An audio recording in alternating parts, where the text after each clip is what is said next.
Hi guys, it's the Walk-In 00 Dead here with another British anime empire review, and today I'm reviewing Code Geass Lelouch of the Rebellion Season 1. It's 25 episodes long and it's produced by Sunrise. The animation designs were done by Clamp and there's also like a manga spin-off. So the basic plot for Code Geass: on August 10th, 2010, the Holy Empire of Britannia began a campaign of conquest and its sights were set on Japan. Japan was overtaken in 1 month thanks to Britannia's development of a new mobile humanoid armour vehicle called a Nightmare Frame. And this is basically like this really quick mech. It's kind of a bit like a tank. Japan's rights and identities were stripped away from them. The once proud nation is dubbed Area 11 and its citizens are now known as 11s. 11s are forced to scratch out a living in these broken down cities and slums. Pockets of resistance appear throughout Area 11, working towards the independence and freedom for Japan. Lelouch is an exiled prince of Britannia, and he's posing as a student, and he finds himself in the middle of a conflict. Through a chance meeting with a mysterious girl named C2, Lelouch gains the power of Geass. With this new power, Lelouch, plans to bring the superpower to its knees.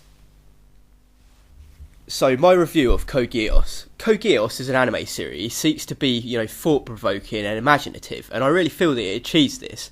At the start of the series, Code Geass sets up a very interesting world and situations for the characters who live in it. It's a world that starts off somewhat, black versus white, Britannia versus Japan, but as the series, progresses, the moral tone changes to a more, grey area. Lelouch's bid to free Japan from Britannia is a constant moral debate over what is and isn't justified in war, or whether war is justified at all, basically. There are two main heroes in the series with very different ideological ideas. You've got Lelouch and Suzaku. Lelouch is a former prince of Britannia, stripped of his titles and forced into hiding with his sister, who was blind and crippled after being shot as a child. After their mother was killed, Lelouch planned to destroy the economic and military superpower from childhood. His new power called Geass will simply help him, speed up the downfall of Britannia. Lelouch's power was given to him by a mysterious girl after witnessing a terrorist attack. Geass allows Lelouch to command a person to do anything that he says. Lelouch takes the name Zero and he wears this special helmet that folds and unfolds, to hide his face whenever he wants. And he also wears a cape, and he acts really over the top and flamboyant and really charismatic, so that no one can know his identification, so he can live a peaceful life with his sister still in high school. He also forms a rebel group called the Black Knights, and he fights Britannia guerrilla style in the slums, fighting Britannia with their very own nightmare frames after stealing them. And Zero's really good at public speeches and getting people to follow him and getting Area 11 to get up behind him and support the Black Knights. Lelouch is one of the most intelligent male protagonists I've ever seen in any anime TV series. He has a brilliant tactical mind. He's patient. He waits until the exact moment to make his move and pummel his enemies into the ground with his Black Knights. To him, warfare is like a game of chess. His only weakness or vulnerability is his friends and family. Lelouch's tactical mistakes come from the fact that he's unable to sacrifice those who matter to him, or put them in any sort of danger. The second male protagonist in Code Geass is Suzaku, and Suzaku is the son of the former Japanese Prime Minister before Britannia overtook Japan. Suzaku is an honorary Britannian who pilots the Lancelot, which is a prototype nightmare frame, and it's a super badass nightmare frame. Literally nothing can touch it nearly all the way through the whole series. He's also a childhood friend of Lelouch. He's pretty much best friends with him. He believes that Britannia can be changed from the inside to stop the oppression of the Japanese people without resorting to terrorism and bloodshed, which is basically what Zero's doing. And he finds himself being Zero's enemy both on the battlefield and ideologically. I really like the moral balance between both sides.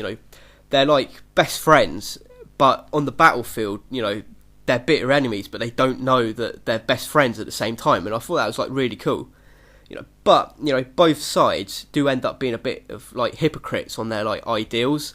There's also a nice blend of drama and comedy where we see Lelouch's school life with Suzaku and all his other friends. That helps balance out all the politics and all the mecha action. So the music, I really like the narration that opens up every new episode. I thought that was a really cool, nice touch. The only other anime series that I've seen do that was Gungrave, and I really enjoyed Gungrave doing that as well. So that, I thought that was really good. Though I wasn't too keen on the openers and closer themes. I felt they didn't really suit the tone of the show very well. They kind of they didn't really gel, and and they sort of stuck out as why are they like that? The rest of the score consists of instrument pieces that are designed to work with the show's feel of grandness, and I really liked it. They really added to all the battle scenes and all the comedy and drama. The music generally gelled with the show really well, apart from the openers and closers. The characters. Code Geass has some really likeable main characters. You've got Cullen, who's a really badass nightmare frame pilot. I really liked her. She was really cool. She's a really tough woman. And you got Lelouch, who's a master strategist, and there's Zero. He's really flamboyant and he's a great leader. And then you've got Suzaku, who you feel for him. He's a really pure kind of guy, and he's always going to do the right thing. And then you've got C2, who gives Lelouch his powers. She's really weird and sort of mysterious, and also she's immortal. I mean, when she takes a bullet right between the eyes at the very beginning and she doesn't die, I was wow, she's awesome. They all have their own interesting personalities, but most of the supporting cast members get very little development, in my opinion. They're kind of really forgettable. I really did Zero's dramatic and grand entrances. A lot of people I've noticed online didn't like that, but I really enjoyed that. I thought it was really cool. I thought it added to another depth to Lelouch. The dub performances were solid all round, in my opinion. 95% of the voices fit the characters really well, and they gelled. Though the dialogue for me wasn't sophisticated enough for the moral conflict going on between Zero and Suzaku, in my opinion. And in the battles, it lacked, that sort of intensity from the dialogue. It could have had a little bit more, but overall, the dub was pretty solid. The animation. Code Geass has some really flashy animation. It's really quite detailed. It's quite vibrant and colourful, and I was pleasantly surprised by the high quality of the animation throughout the series. It's quite detailed all the way through. The fights are some of the best that I've seen from a mecha series so far. I've only just really started to get into mecha, and I've only watched a few, but so far these are the best I've ever seen. At the moment, the mecha's fights that I've been watching, they're really repetitive. It's they have some sort of plasma sword or a big cannon, and the good guys cannon fodder through 10, 15, not important people. And it's just that constantly all the way through, and then they might fight some sort of sub-important person, and then he's always the last person to die. But in Code Geass, the bad guys actually put up quite a bit of a fight, and the fights are quite, they're different. They're quite innovative. It's not the typical boring mecha fight of the good guy just destroys the bad guy really quickly. The fights are very fluid and they're very fast paced, and I really like the fighting in it. The character designs were done by Clamp, so they've got this all thin, anorexic with long limbs kind of style. It's a very creative style of animation. XXX Holic was done by Clamp as well. So if you like that style of animation, definitely check out Code Geass. I personally really loved the animation. I thought it was really cool. It was a breath of fresh air for me personally. So the pros and cons of Code Geass. The pros, it's got a very interesting dramatic storyline. I was really sucked in, and I had to watch another episode and then another episode and another episode and another episode. I smashed out Code Geass probably in 2, maybe 3 settings. I really enjoyed it. Like I said before, it's got the best mecha fight scenes that I've seen so far. I'm more of a fist on fist kind of guy, and I like to see original sort of fighting, and I felt Code Geass changed things up quite a bit, so I really liked the fights. Also, I really loved the realistic, political applications and display of tactics shown when it comes to warfare from the show. I thought it was, it's really quite an intelligent, thought-provoking kind of show. So I really loved that. The cons of the show, there were a couple of little plot holes here and there, but nothing too major. There was a poor choice of opener and closer themes, as I said when I talked about the music. Also, the dialogue was lacking in some places. It could have been a little bit more meatier with the dialogue, and there wasn't a lot of character development. Only 5 or 6 characters got any real development, which is a bit of a shame. There are quite a lot of really cool characters in Code Geass. My final thoughts on Code Geass. Code Geass for me was really refreshing anime to watch. I'm not a big like mecha fan, as I said, but you know, I really found this to be interesting, and it was really enjoyable and fun to watch.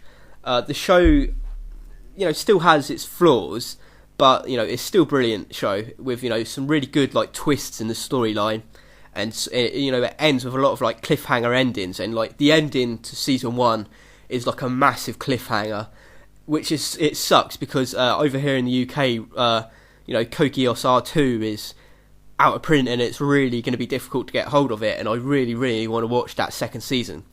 You know, it's so good. You know, the ending of season 1 really wants to make you watch season 2, which is, you know, brilliant. So drop me a comment down below, guys. Who is your favourite character from Code Geass? What was your favourite fight, and which was your favourite like standalone episode? And you know, what were your thoughts on Code Geass as well? You know, give you quite a few questions there. If you just found my stuff and you like it, please subscribe and give us the old thumbs up for Code Geass. And you know, I should be doing quite a few more anime reviews because I've been really slack lately, and I've just been uninspired to sort of like do anime reviews. And I'm going to start doing a few more anime character profiles, and probably try and cut down on the unboxings and try and do more reviews again. And then I'm going to bring in my like discussion videos soon, quite as well. So that'd be cool. And hopefully my voice doesn't seem too bad, because I've had the flu for like a week, and my voice still sounds a bit like screwy, but you know. So thanks for watching, guys. I hope you liked the Code Geass review, and hopefully I wasn't too rusty at doing a review. So cheers.